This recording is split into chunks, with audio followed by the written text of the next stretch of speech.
ನಮ್ಮ ನಿಮ್ಮೆಲ್ಲ ನೆಚ್ಚಿನ ಜನಪ್ರಿಯ ನಾಯಕರು, ಈ ಭಾಗದ ಬಡವರ ಬಂಧು ಆಗಿರತಕ್ಕಂಥ ಕ್ರೀಡೆಗೆ ಇಷ್ಟೊಂದು ಉತ್ತೇಜನವನ್ನು ನೀಡ್ತಾ ಇದ್ದಾರೆ ಅಂತ ಹೇಳಿದ್ರೆ ನಿಜವಾಗ್ಲೂ ಯಾರಾದ್ರೂ ಒಬ್ಬ ರಾಜಕಾರಣಿ ಕ್ರೀಡೆ ಬಗ್ಗೆ ಇಷ್ಟೊಂದು ಕಾಳಜಿ ಇಟ್ಕೊಂಡಿದ್ದಾರೆ ಅಂತ ನಾನು ಕರ್ನಾಟಕದಲ್ಲಿ ಏನಾದ್ರು ನೋಡಿದ್ರೆ ಅದು ದಿವಾಕರ್ ಅವರು ಮಾತ್ರ.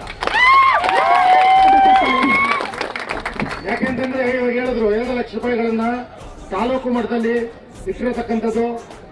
ತಾಲೂಕು ಮಟ್ಟದಲ್ಲಿ ಮೊದಲು ಅಂತ ಹೇಳಿದ್ರು, ಇಡೀ ದೇಶದಲ್ಲೇ ಯಾರಾದ್ರೂ ತಾಲೂಕು ಮಟ್ಟದಲ್ಲಿ 2 ಲಕ್ಷ ರೂಪಾಯಿ ಬಹುಮಾನಗಳನ್ನು ಇಟ್ಟಿದ್ರೆ ಅದು ದಿವಾಕರ್ ಅವರು ಮಾತ್ರ. ನನ್ನ ಅನುಭವವನ್ನು ಹೇಳ್ತಾ 2 ಮಾತುಗಳನ್ನು ಹೇಳ್ತೇನೆ.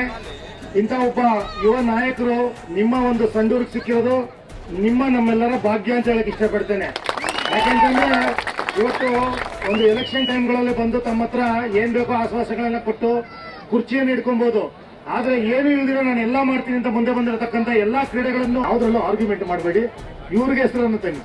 ದಿವಾಕರ್ ಅವರು ಮಾಡಿದಂತ ಟೂರ್ನಮೆಂಟ್ ಅಲ್ಲಿ ಕ್ರೀಡಾಪಟುಗಳ ಮನೋಭಾವನೆ ಹೇಗಿತ್ತು ಅಂತ ಹೇಳಿದ್ರೆ ಇನ್ನೊಂದು ಕಡೆ ಮಾರ್ಗದರ್ಶನವಾಗ್ತದೆ. ಅವ್ರಿಗೆ ಧನ್ಯವಾದಗಳು ತಿಳಿಸ್ತಾ ಇದೀನಿ. ಇವತ್ತು ಸಾರಿ ಅವರು ಮಾತಾಡಿದ್ರು, ಇಡೀ ಇಂಡಿಯಾದಲ್ಲಿ ಯಾರು ಇಟ್ಟಿಲ್ಲ 10 ಲಕ್ಷ ಅಂತ ಹೇಳಿ.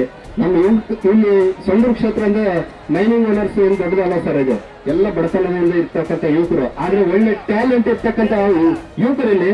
ಆದ್ರೆ ಅವ್ರಿಗೋಸ್ಕರ ಆಗ್ಲಿ ನಾನು ಯುವಕರಿಗೋಸ್ಕರ ನಿಂತು ಅದು 10 ಲಕ್ಷ ಇದು ಇವತ್ತು ಅನೌನ್ಸ್ ಮಾಡ್ತಾ ಇದ್ದೀನಿ. ನೆಕ್ಸ್ಟ್ ಬರೋದ್ರಲ್ಲಿ 10 ಲಕ್ಷ